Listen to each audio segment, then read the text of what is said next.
Have you ever heard of a game called Zoochosis? When trailers and promotional images dropped for this game, the horror community was kind of excited. The game looked really well done and super unique. I remember myself, I was pretty interested and I was looking forward to when the game finally released. And when it finally did, I watched another YouTuber play a little bit of the game and I personally enjoyed it. And then my YouTube homepage started getting filled with videos like this, talking about how the game was a failure and didn't meet expectations. So why did everyone turn on the seemingly perfect horror game? Spoiler alert, my friends, it's not perfect. Before I get into it though, it takes a lot of work to make a game, and it's very clear these developers were trying and put some work into this game. This video is not meant to hate on them and push them down. I want them to continue to get better and continue to make unique games, because despite its many flaws, it's a really cool and unique idea. Don't let this discourage you. Keep pushing forward, my friends, alright? Enough yammering. If you're gonna charge around 25 USD for a game, I think just a little bit of criticism is warranted. Okay, before I tell you why everyone flipped on this game, here's a very quick summary of what the game is about, in case you haven't heard anything about it. We play as the main character, Paul, and due to his unfortunate financial situation, he had to take this sketchy job because of the crazy amount they were offering in pay. He believed taking this job could pull him out of poverty. When we arrive, the person conducting our interview takes away our phone and makes us sign an NDA before injecting us with something. Typical protocol. He then shows us how to perform our zookeeping duties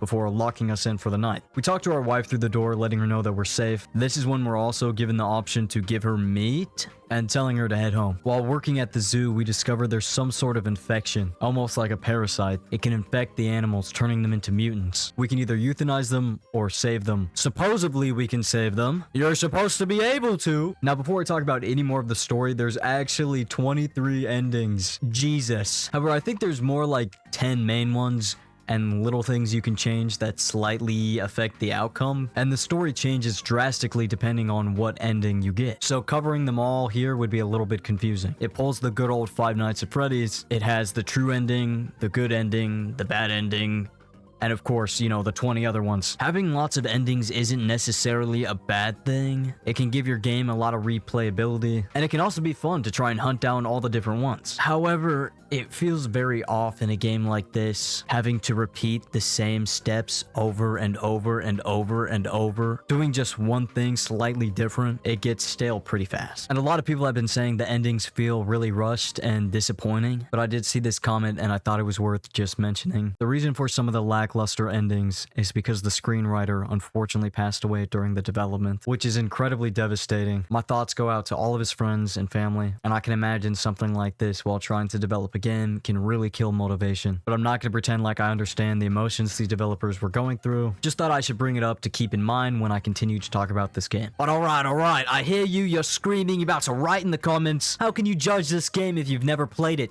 Joke's on you, I'ma go play it. Don't worry, I'm not gonna make you watch through me play the game. This is simply just an analysis video. But through my experience, I encountered a lot of issues straight off the bat. The camera is set in this position.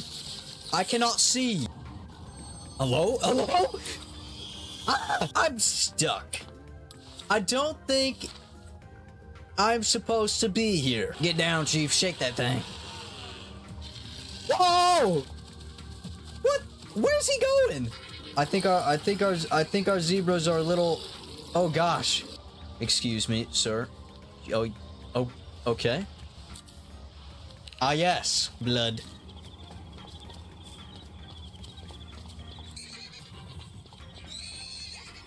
What? What was that?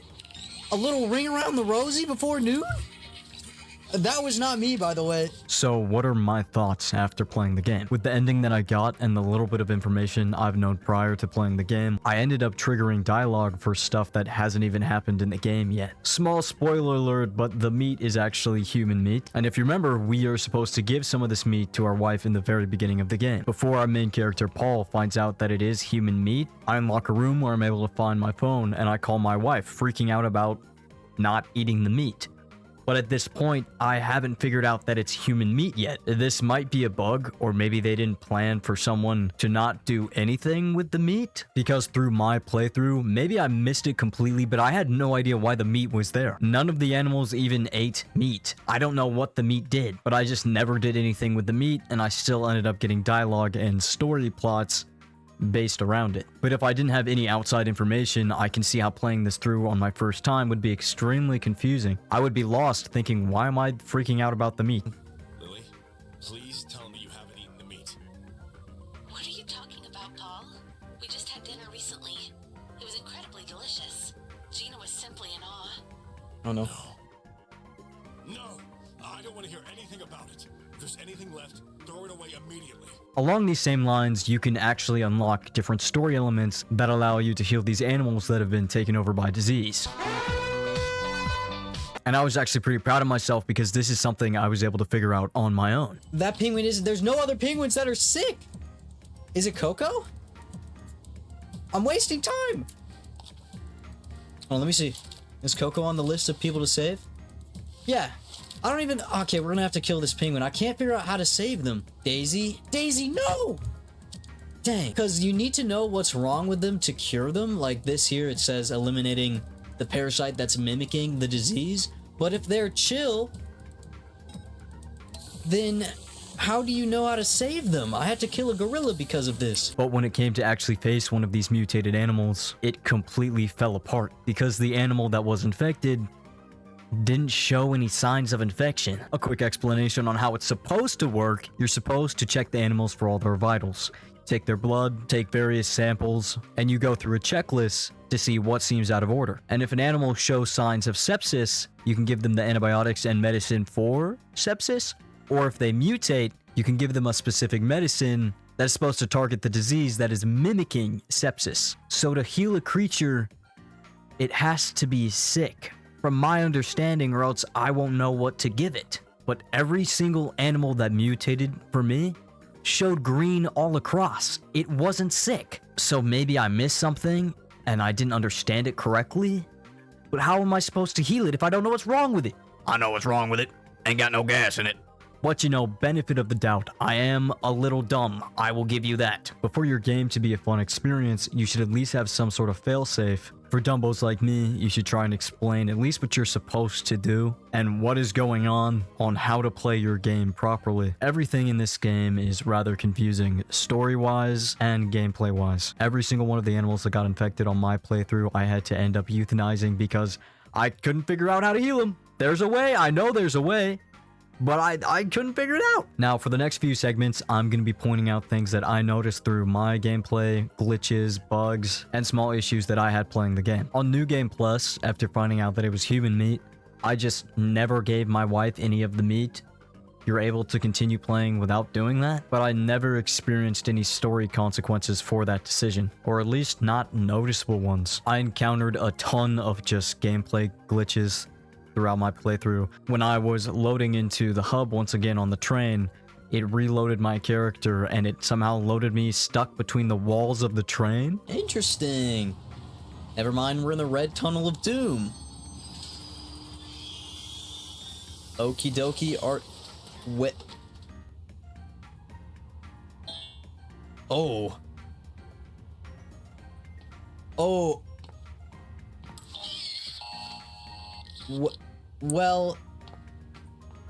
Well then. Hey, someone subscribe to the YouTube. I'm stuck. I don't think I'm supposed to be here. A fatal error of me stuck in the side of the train. How do I fix this? I'm not entirely sure. There's no crouch button. I can still pull out my Glock, though. Okay. Chat.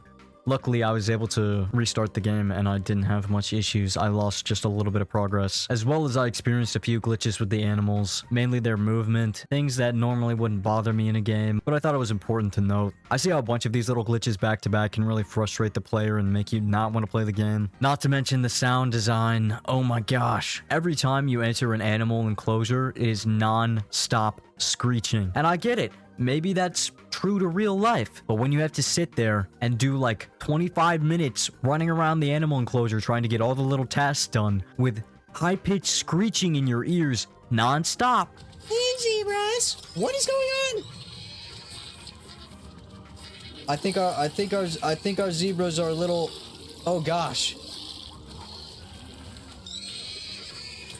Chat, I'm a little scared. The zebras are not helping with my anxiety. Oh my gosh. Ah! One of my viewers likened it to nails on a chalkboard. And yeah, I think some ambience would have been nice. Kind of like birds chirping and maybe a little chirp or screech from the animal every once in a while. But constantly is insane. It gets really overwhelming very quickly. Now, I think the voice acting is fine. No hate to the voice actors. I'm sure they did an amazing job with what they were given. However, the characters reacting to the horrible things that are taking place are very blunt and straight-faced. When our main character is told it's human meat, his reaction didn't really feel like it fit. He also doesn't react at all when one of the creatures mutate, but that's just little nitpicks. It's not a huge deal to me. And I totally understand how someone could hate this gameplay loop. It's very repetitive and can be extremely tedious, having to spend like 30 minutes just trying to collect all the things you need from the animals. I personally really enjoy it, but I'm a small-minded creature and I enjoy repetition. This game feels like you can never figure out what it truly wanted to be, almost like it was released a little too early. It's almost a resource survival game, but it's also extremely scripted, to the point where you can't